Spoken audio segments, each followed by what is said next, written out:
Hey everyone, welcome back to another round of Will They or Won't They? It's budget day in Canada, and once again, the country's holding its breath to see if we're heading for an election or just another round of political theater. Promises, predictions, and maybe even a plot twist. Because in Ottawa, the sequel's always in production. Yep, and the NDP may be holding the whole script. You know, a lot of people write them off, Dave. They lost their party status, but they still are a vital part of Canadian politics. I look at them like they're the traditional conscience of Parliament. They're the party that keeps the Liberals in check and, frankly, what keeps us from becoming a two-party system like the USA. They're the party that pushed for our public health care and for the social programs that we take pride in. They are fighting to keep them. But that could be their entire political problem because their polling's in the basement, they only have 7 seats, and it's because their supporters feel that they just become Liberal lapdogs. Which is why this budget is so dangerous for them. They have to prove their independence. And the word in Ottawa is they might be doing that by abstaining from the vote. Let's take a look at the math. The Liberals are 3 votes shy of a majority with 169 seats. The rest of the opposition combined only has 167. So the NDP can abstain and the budget still passes, meaning that the government doesn't fall. It's a protest with zero risk. They get to look tough to their base without triggering a Christmas election that they can't afford. But the real drama would be if those 7 MPs found the nerve to actually vote no, which in my opinion would be party suicide. Exactly. This isn't theater for them, it's survival. They're demanding that the Liberals fund the promises in their deal. Top of the list? Pharmacare. They passed a framework, but a law without money is just a piece of paper. And listen, millions of Canadians can't afford their medication. Heck, we just dropped $300 yesterday on Dave's allergy medication. Allergy medication. So for a lot of people, this isn't a nice-to-have perk.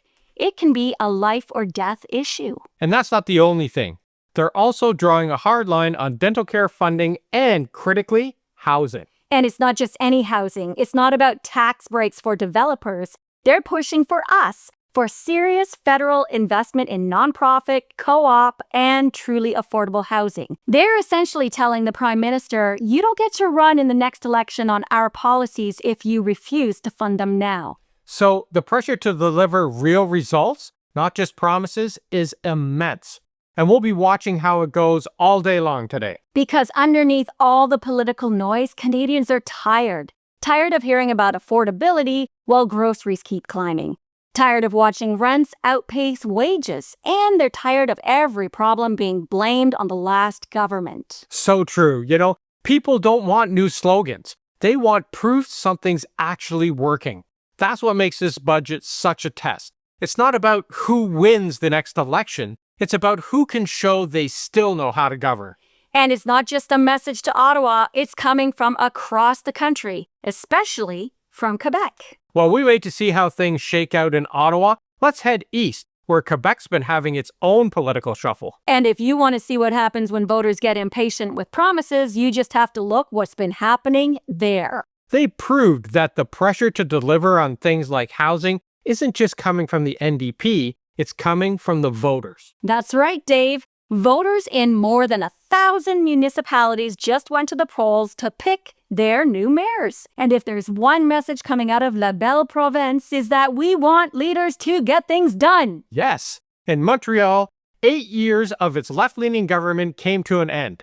Enter Soraya Martinez-Ferrara, a centrist, a former Trudeau cabinet minister, and a Chilean refugee who's promising to clean up the tent cities and rethink the bike lanes that have drivers seeing red. Over in Quebec, Bruno Marchand turned a razor-thin win in 2021 into a landslide today. He says that's a green light to finally move ahead with the city's long-stalled tramway project. It's something voters clearly want built before the next ice age. And it wasn't just the big cities either. Familiar names popped up all over the map. Marie-Claude Bibeau from the Liberals, Stephen Blaney from the Conservatives, even former NDP Guy Caron, all winning local races. It's like a political reunion tour. Same players, smaller venues, but still a big crowd. And the takeaway? Well, Quebecers like experience, but they're not signing up for more gridlock. They want results. And let's be honest, Quebec is the reason that Mark Carney has an office on Parliament Hill right now. So he'd better show up for them in this budget. Housing, transit, infrastructure, or those same voters could flip faster than a crepe on a Sunday morning. Especially with the Bloc Québécois still pushing hard. They're even taking a one-vote loss in Terrebonne all the way to the Supreme Court. That's sudden death overtime. So, while the rest of Canada waits to see if the government survives tonight's budget, Quebec's already sent its message. We'll support you if you actually get things built. And if you want to see political bickering and theater taken to its absolute extreme, all eyes are down south on the USA. Not for inspiration, but to see just how much power Trump is still clinging on to. Yes, the big question is there any shred of democracy left in the USA, or is the fix in? And Trump is certainly acting like a man who doesn't think he'll lose any power. He's turning the East Wing into his own ballroom and bunker. He's having great Gatsby parties while cutting off SNAP, and he's dismantling any institution that gets in his way. And that's not even touching on the actions of ICE and Homeland Security. It's downright scary watching all that footage. And we are seeing extensive reports from groups like Human Rights Watch of serious humanitarian issues, of federal agents en masse conducting indiscriminate raids, and widespread allegations of racial profiling. And that's the language being used. When you have people, including former DHS officials, using terms like disappearing people, describing individuals being held for weeks in secret facilities, cut off from their lawyers, that's a 5-alarm fire. And somehow, in all of this, Trump finds time to post 50 rants a day on Truth Social. Yep, if you want to know his state of mind, you just have to look at his Truth Social feed. He's clearly running scared about the New York mayor's race. Running scared is one way to put it. Unhinged is another. But if you actually read the post, it's not just a meltdown, it's a MAGA strategy. Yeah, first, he's not even pretending anymore. He is openly weaponizing the federal government. He's a sitting president, and he's explicitly threatening to hold federal funds from New York City if they elect Mamdani. He's also threatening to have his transportation secretary terminate the city's congestion pricing. What he's doing is he's telling voters, elect my opponent, and I will punish your entire city. Second, it's not even about party, it's about control. While he attacks the progressive Mamdani, then he also attacks the Republican candidate Curtis Sliwa and tells people to vote for Andrew Cuomo. I'm sorry, Andrew Cuomo? What happened to the Cuomos? I used to love Andrew and Chris. I guess they've officially been Mar-a-Lagified. Right? It's like Stepford wives for politicians. What goes in as a lifelong Democrat comes out is, well, this. And that leads us to the third point. He's purging his own party. Look at the Truth Social post about Thomas Massey in Kentucky. Yeah, he calls him third rate, a weak and pathetic rhino, which means Republican in name only. And he must be thrown out of office ASAP. And he's endorsing his primary challenger. The message is clear. It doesn't matter if you're Republican. If you aren't 100% MAGA warrior, he will come for you. He is the party.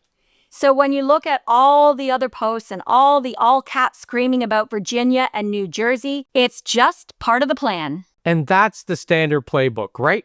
For races where he doesn't have a personal enemy, he just unloads the greatest hits. Death wish, high crime, men playing in women's sports, and energy prices through the roof.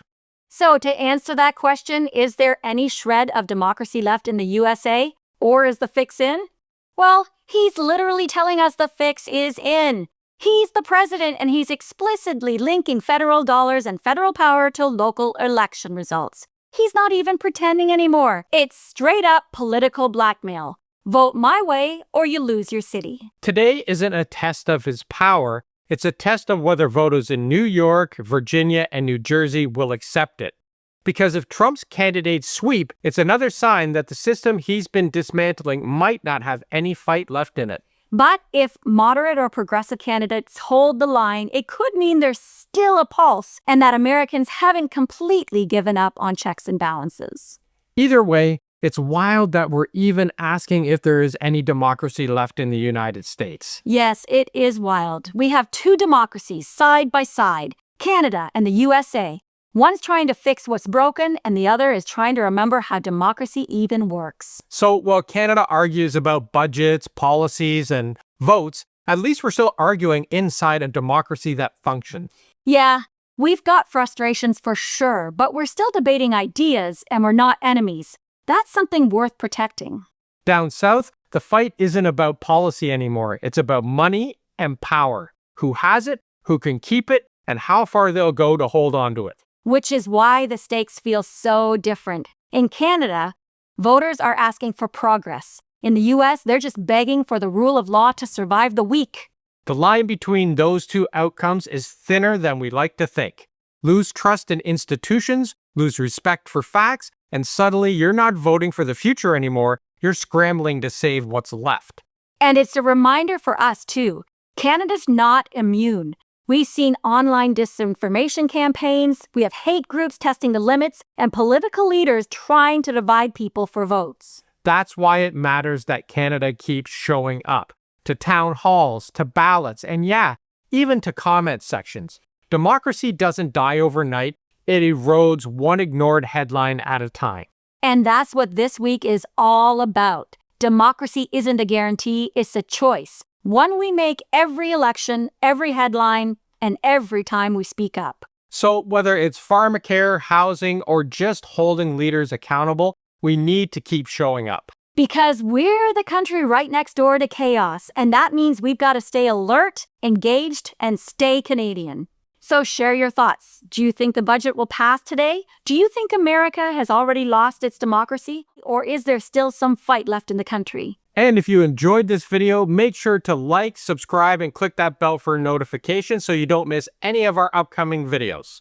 We're publishing one video a day from now till Christmas because we can't keep up to the news. It's happening so fast. So we'll see you tomorrow.